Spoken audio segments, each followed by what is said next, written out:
Assalamualaikum warahmatullahi wabarakatuh. Waalaikumsalam warahmatullahi wabarakatuh. Alhamdulillahirabbil alamin. Wassalatu wassalamu ala asyrafil anbiya'i wal mursalin sayyidina wa habibina wa syafi'ina wa qurrati a'yunina wa maulana Muhammadin Allahumma shalli wa wa sallim ala alihi wa sahbihi ajma'in. Amma ba'd. Qala ta'ala a'udzu billahi minasy syaithanir rajim. Bismillahirrahmanirrahim. Syahrul Ramadan alladzi unzila fihi al-Qur'an hudan linnas wa bayyinatin minal huda wal furqan. Wa qala ta'ala aidan dzalikal kitabu la raiba fihi hudan lil muttaqin. Sadaqallahu sadaqa rasuluhun nabiyul habibul karim wa nahnu ala dzalika minasy syahidin wasyakirin walhamdulillahi rabbil alamin. Yang sama-sama kita hormati dan muliakan para sesepuh, para pilih sepuh, para tokoh masyarakat, tokoh lingkungan yang tidak bisa kami sebutkan satu persatu, namun tidak mengurangi rasa hormat kami. Bapak Ketua RT 04 Bapak Haji Edi, alhamdulillah beliau hadir di tengah-tengah kita. Bapak RT 14 Bapak Nanang beserta seluruh jajaran, Bapak Ketua DKM kita Pak Haryadi, rekan kami, guru kami juga Pak Ustadz Karam, Bapak Tri selaku pengurus RW, Pak Ustadz Tri juga double Tri juga sahabat kami, saudara kami Pak Ustadz Radi yang selalu menemani guru kita Ustadz Umar, juga Pak Ustadz Ali, YouTuber kita. Alhamdulillah, tiada kata yang terindah untuk kita ucap selalu di setiap saat, bahkan di setiap hembusan nafas kita, yaitu kalimat alhamdulillahirabbil alamin. Semoga Allah senantiasa selalu memberikan keberkahan kepada kita, wabil khusus untuk keluarga kita, lebih khusus untuk lingkungan kita, dan secara umum di lingkungan RW 016 Perumahan Taman Puri Cendana ini. Ibu-ibu juga yang kami hormati, tidak lupa pula bahwasanya, dan para remaja, anak-anak sekalian juga yang sampai detik ini, malam ini kita masih bisa melaksanakan qiyam. Kalau siang, kalau malam qiyam. Mudah-mudahan sholat tarawih kita ini diterima oleh Allah Subhanahu wa Ta'ala. Amin, amin. Mudah-mudahan sampai detik akhir, nanti sampai malam terakhir tarawih, ya. Walaupun mungkin sudah ada yang pulang kampung, walaupun mungkin sudah ada yang berkemas-kemas, tapi musola kalau bisa jangan sepi. Justru malam takbir kalau bisa dikumandangkan takbir. 1-2 orang madah, jangan sampai kosong di sini gitu Pak Riyadi ya. Mudah-mudahan ya. Tapi kita berupaya untuk paling tidak diri kita, jiwa kita tetap bermohon kepada Allah Subhanahu wa Ta'ala agar kita dalam menjalani hidup ini selalu mendapatkan barokah dari Allah Subhanahu wa Ta'ala.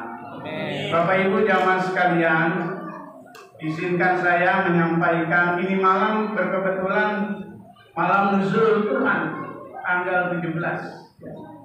Alhamdulillah, semoga kita termasuk orang-orang yang dipilih oleh Allah Subhanahu wa Ta'ala, mendapatkan cucuran rahmat dan keberkahan dari Allah Subhanahu wa Ta'ala.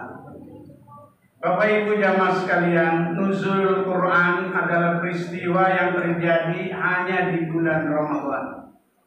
Dan hampir sebagian ayat-ayat Al-Quran itu turun di bulan Ramadan.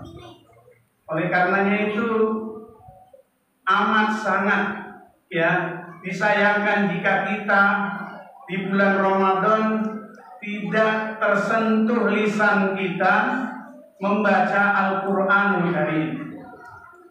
Sesungguhnya Al-Quran ini adalah petunjuk, pedoman hidup bagi setiap manusia. Dan Allah menurunkan Al-Quran, menjadikan Al-Quran karena Allah cinta kepada kita. Karena Allah cinta kepada kita. Kenapa demikian? Agar kita mau membaca, agar kita mau mentadaburi, agar kita mau mengamalkan apa yang ada di dalam Al-Quran. Sesungguhnya jika kita ingin mendapatkan keberuntungan dari setiap kehidupan kita, maka jangan jauh dari Al-Quran. Dan sesungguhnya setiap ucapan yang bijak, keputusan yang bijak, sesungguhnya itu semua bersumber dari Al-Quran.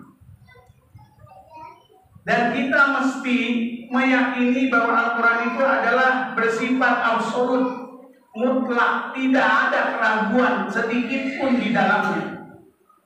Firman Allah Subhanahu wa taala di surah Al-Baqarah, "Dzalikal kitabul la raiba fihi hudal lil muttaqin."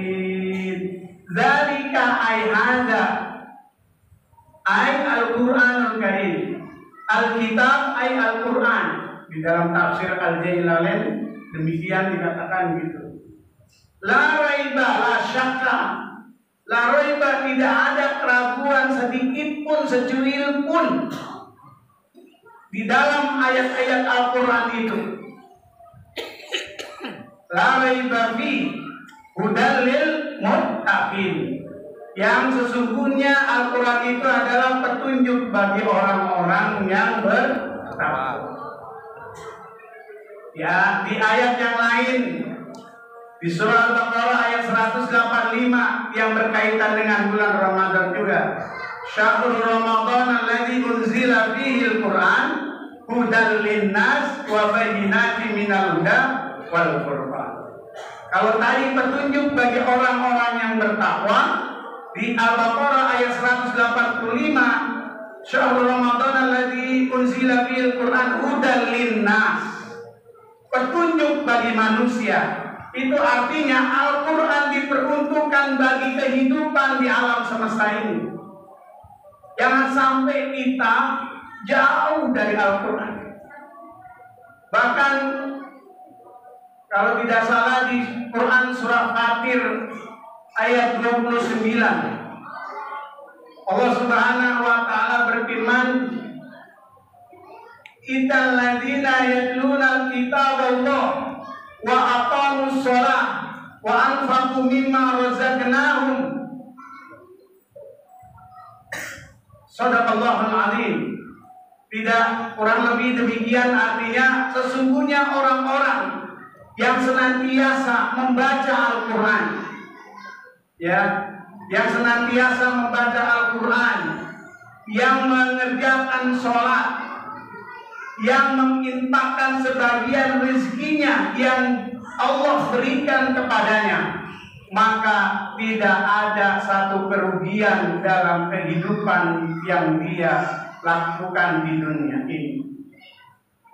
Jadi kalau kita ingin menjadikan hidup kita itu bahagia, hidup kita itu diberkahi oleh Allah Subhanahu wa taala, jangan jauh dari Al-Quran.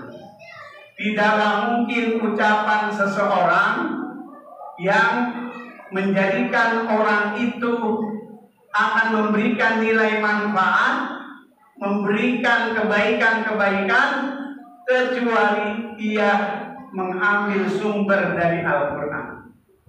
Tapi sebaliknya, kalau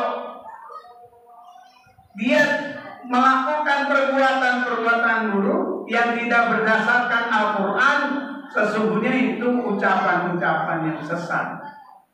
Oleh karena itu, malam hari ini hikmah nuzul Quran itu adalah agar hidup kita ini tidak merugi. Tadi 3 konsepnya.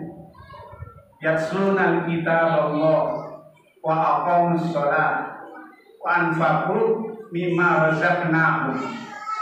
Membaca Al-Quran, mengerjakan sholat, dan menginfakkan sebagian rezekinya yang Allah berikan kepada kita. Makanya di bulan Ramadan, Bapak Ibu sekalian, banyak amal-amal yang dipandang kecil, sesungguhnya besar pahalanya di sisi Allah Subhanahu wa taala. Seperti apa? Memberikan takjil, infak sedekah setiap malam, walaupun hanya sebesar 2.000. Emang udah nasibnya tuh 2.000 tuh. Coba dah jujur kita, kalau di kantong kita ada 20.000, 10.000, 5.000, 2.000, lecek yang dimasukin ke kotak yang mana? Pak, alhamdulillah kalau 20.000. Tapi umumnya kita masih ada rasa sayang sama yang 5.000 G. Tuh, ngerti G enggak, Bro? Kita masih sayang sama yang 5.000, tapi saya yakin ketika kita sudah diberikan mauizah hasanah oleh guru-guru kita, mulai besok yang 2.000 mah nggak kaji dimasukin ke kotak ini. Berapa kira-kira komitmen kita masukin ke kotak? 5.000 masih berat juga. Ya mudah-mudahan ya 5.000 dah paling kecil. Karena itu bukan tidak mungkin menjadi sebuah bangunan yang indah di surga nanti. Janji Allah nggak pernah meleset. Jika kita menginfakkan sebagian rezeki kita di jalan Allah Subhanahu wa taala, maka dalam hadis qudsi Allah berfirman, "Baliyazdad, baliyazdad, baliyazdad." Malah justru Allah akan nambahin. Nggak ada ceritanya orang bersedekah jadi miskin, nggak ada. Nggak ada rumusannya, nggak ketemu.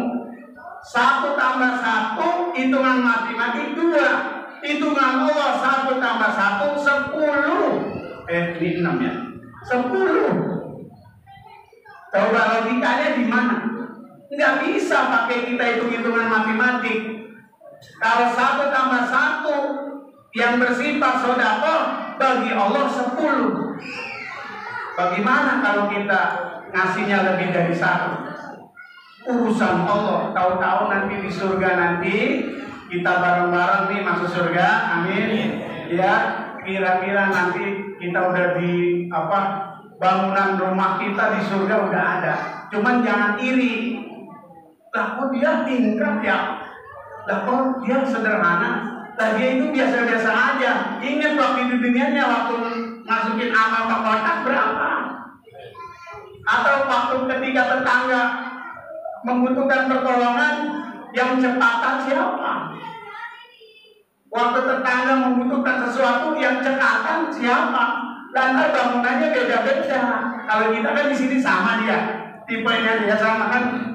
Nanti di surga mah beda-beda kita, tergantung amalun soleh, tergantung amal perbuatan. Mudah-mudahan sekali lagi kita berdoa kepada Allah selalu. Jangan pernah lupa Bapak Ibu sekalian, ini malam mustajabah. Silakan nanti di rumah masing-masing yang sempat tahajud, nanti silakan berdoa, minta sama Allah.